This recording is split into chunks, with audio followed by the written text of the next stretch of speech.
നിങ്ങൾ അബ്രോഡിൽ ജോബ് നോക്കുന്ന ഒരാളാണോ? ഇനി എങ്ങനെ അബ്രോഡിൽ ജോബിൽ എത്തിപ്പെടാം? ഇതിന് കുറച്ച് ടിപ്സുകളുണ്ട്. എങ്ങനെയാണ് ഈ കാര്യങ്ങൾ ചെയ്യാന്നുള്ളതാണ് ഞാൻ ഇന്ന് പറഞ്ഞു തരുന്നത്. യൂഷ്വലി അബ്രോഡ് ജോബ് നോക്കുന്ന ആൾക്കാരെ നമ്മൾ 3 ഫേസിലായിട്ടാണ് കാറ്റഗറൈസ് ചെയ്യാം. ഒന്നെന്ന് പറയുന്നത് പ്രിപ്പറേഷൻ സ്റ്റേജ് അല്ലെങ്കിൽ പ്രിപ്പറേഷൻ ഫേസ് എന്ന് പറയും. 2 എന്ന് പറയുന്നത് നെറ്റ്വർക്കിംഗ് ഫേസാണ്. 3 എന്ന് പറയുന്നത് ഓൺ സൈറ്റ് ഫേസാണ്. ഓക്കെ, ഈ 3 ഫേസും ക്ലബ്ബായിട്ടായിരിക്കണം നമ്മൾ ചെയ്യേണ്ടത്. അങ്ങനെ ആകുമ്പോൾ മാത്രമാണ് നമുക്ക് നല്ലൊരു പ്രൊഫഷണൽ ജോബിലേക്ക് എത്തിപ്പെടാൻ പറ്റുള്ളൂ. പല ആൾക്കാരും ഞാൻ കണ്ടിട്ടുണ്ട്, അവർ നേരെ ഫേസ് 3ലേക്ക് പോകും, ഓൺ സൈറ്റ് ഫേസ്. ഇവിടുന്ന് ഒരു വിസിറ്റിംഗ് വിസ എടുത്തിട്ട് അവിടെ പോയിട്ട് ഈ ഫേസ് 1 ഫേസ് 2 ചെയ്യാൻ നോക്കും. ഓക്കെ, നമുക്ക് അവിടെ ആകെ 1 മാസം അല്ലെങ്കിൽ 2 മാസം സമയം ഉണ്ടാവുള്ളൂ. ഈ ഒരു ടൈമിനുള്ള ഈ ഫേസ് 1 ഫേസ് 2 ചെയ്ത് തീർക്കാന്ന് പറഞ്ഞാൽ നടക്കുന്ന കാര്യമില്ല. ഫേസ് 3 ചെയ്യാൻ സമയം ഉണ്ടാവില്ല.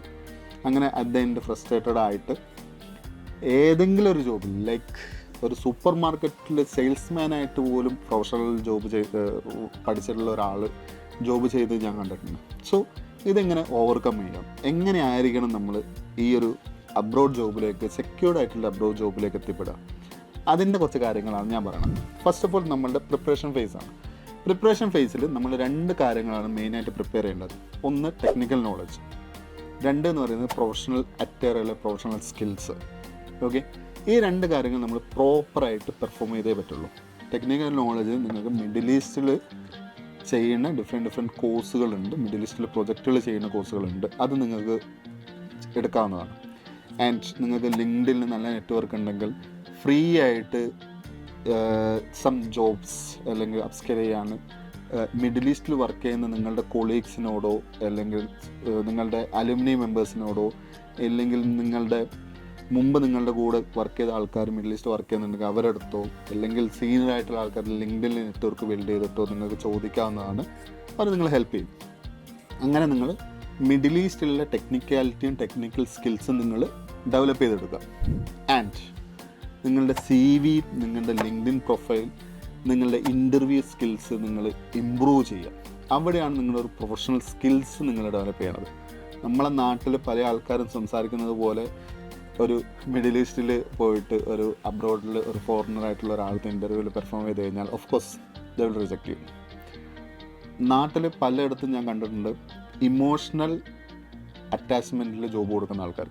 സാറേ എനിക്ക് കരിയർ ഗ്യാപ്പ് ഉണ്ട്, ഇല്ല എൻ്റെ വീട്ടിൽ ഇന്ന പ്രശ്നങ്ങളാണെന്നൊക്കെ പറഞ്ഞിട്ട് അപ്പം ഓപ്പോസിറ്റിലെ ആൾ ഒന്നും കൂടി ഇമോഷണലി അറ്റാച്ച്ഡ് ആവും, എന്തെങ്കിലും ഒരു ജോബ് കൊടുക്കാമെന്ന് കൊടുക്കും.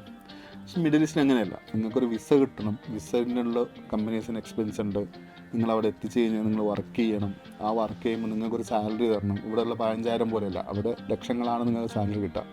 സോ അത്രയും പൈസ നിങ്ങൾക്ക് തരണം എന്നുണ്ടെങ്കിൽ നിങ്ങളുടെ കയ്യിൽ എന്തെങ്കിലും ഉണ്ടാവണം. ഓക്കെ, അല്ലാതെ നിങ്ങളുടെ ഇമോഷണൽ കണക്ഷൻസ് അവർ മാക്സിമം അവോയ്ഡ് ചെയ്യും. സോ ദ തിങ് ഈസ് നിങ്ങൾ പ്രൊഫഷണലായിട്ട് ബിഹേവ് ചെയ്യാൻ പഠിക്കണം. സോ ഇനീഷ്യൽ നിങ്ങൾ പ്രിപ്പയർ ചെയ്യുമ്പോൾ ടെക്നിക്കൽ സ്കിൽസും പ്രൊഫഷണൽ സ്കിൽസും നിങ്ങൾ ഡെവലപ്പ് ചെയ്യുക. അതനുസരിച്ച് നിങ്ങളുടെ CV, ഇൻ്റർവ്യൂ പ്രിപ്പറേഷൻസ് ഇതൊക്കെ നിങ്ങൾ ചെയ്യാം. ദെൻ നെക്സ്റ്റ് എന്ന് പറയുന്നത് നെറ്റ്വർക്കിംഗ് ആണ്. നിങ്ങളുടെ അലുമിനീസ് ഉണ്ടാവാം, നിങ്ങളുടെ കമ്പനിയിൽ വർക്ക് ചെയ്ത ആൾക്കാർ പുറത്ത് പോയിട്ടുണ്ടാകും, നിങ്ങളുടെ കോളേജിലുള്ള ആൾക്കാർ പുറത്ത് പോയിട്ടുണ്ടാകും. അങ്ങനെയുള്ള ആൾക്കാരായിട്ട് നിങ്ങൾ കണക്ട് ചെയ്യാം. ലിങ്ക്ഡിൻ പ്ലാറ്റ്ഫോമിൽ നിങ്ങൾ നിങ്ങളുടേതായ ഒരു ബ്രാൻഡ് വിസിബിലിറ്റി ഉണ്ടാക്കുക. നിങ്ങൾക്ക് നിങ്ങളുടേതായിട്ടുള്ള നോളജുകൾ ഷെയർ ചെയ്യുക, പല പോസ്റ്റുകൾ ഇടുക, നെറ്റ്വർക്ക് ബിൽഡ് ചെയ്യുക, ആൾക്കാരായിട്ട് കമ്മ്യൂണിക്കേറ്റ് ചെയ്യുക. അങ്ങനെ ചെയ്യുമ്പോൾ ഇപ്പം നിങ്ങൾ ദുബായിലാണ് പോകുന്നത് വെച്ചാൽ ദുബായിലെ ആൾക്കാരിൽ കമ്മ്യൂണിക്കേറ്റ് ചെയ്യുമ്പോൾ അവിടെ ഒരു റിലേഷൻഷിപ്പ് ഉണ്ടാവും, അവിടെ ഒരു നെറ്റ്വർക്കിംഗ് ഉണ്ടാവും. സോ ഈ നെറ്റ്വർക്കിംഗ് എന്ന് പറയുന്നത് വളരെ ഇമ്പോർട്ടൻ്റ് ആണ്. ദെൻ സം പർട്ടിക്കുലർ പോയിന്റ് നിങ്ങൾ പറയുകയാണ് I'm coming to Dubai, can we meet? എങ്ങനെ പോകുമ്പോൾ അവിടെ പോവുക, എന്നിട്ട് സംസാരിക്കുക, നിങ്ങളുടെ കാര്യങ്ങൾ പറയാം. നിങ്ങളുടെ CV പ്രോപ്പറാണ്, നിങ്ങൾക്ക് നോളജ് ഉണ്ട്, നിങ്ങൾ പോയിട്ട് സംസാരിക്കുകയാണ്. സർ, ഞാൻ വന്നിരിക്കുന്ന ജോബ് നോക്കാനാണ്, so could you please help me? ഇങ്ങനെ പറയുമ്പോൾ പല ആൾക്കാർ, നിങ്ങളൊരു 10 ആൾക്കാരായിട്ട് കമ്മ്യൂണിക്കേറ്റ് ചെയ്ത് കഴിഞ്ഞാൽ 8 ആൾക്കാർ നിങ്ങളെ ഹെൽപ്പ് ചെയ്യും.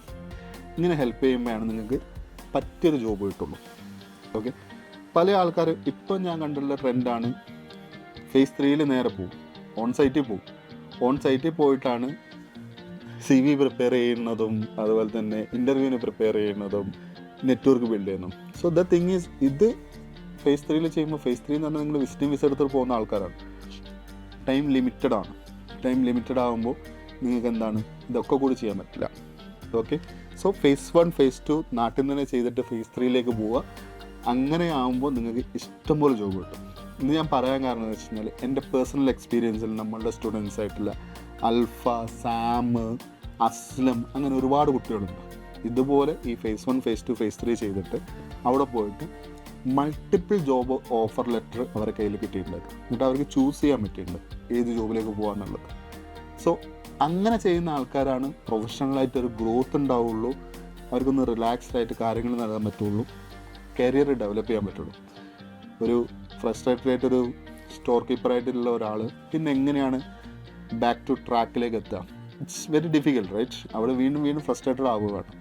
സോ ഇങ്ങനെയുള്ള കാര്യങ്ങൾ മാക്സിമം അവോയ്ഡ് ചെയ്യുക, പ്രിപ്പയർ ചെയ്യുക, നെറ്റ്വർക്ക് ബിൽഡ് ചെയ്യുക, ഓൺ സൈറ്റ് പോവുക, എന്നിട്ട് ജോബ് വാങ്ങുക. അങ്ങനെ ആകുമ്പോൾ മാത്രമാണ് നമുക്ക് ഇഷ്ടമുള്ള ജോബ് നമുക്ക് കിട്ടുള്ളൂ. ഇതാണ് ഒരു അബ്രോഡ് ജോബിലേക്ക് പോകുന്ന ഒരാൾക്ക് വേണ്ടിയിട്ട് എനിക്ക് പറയാനുള്ളത്. So try to explore these things.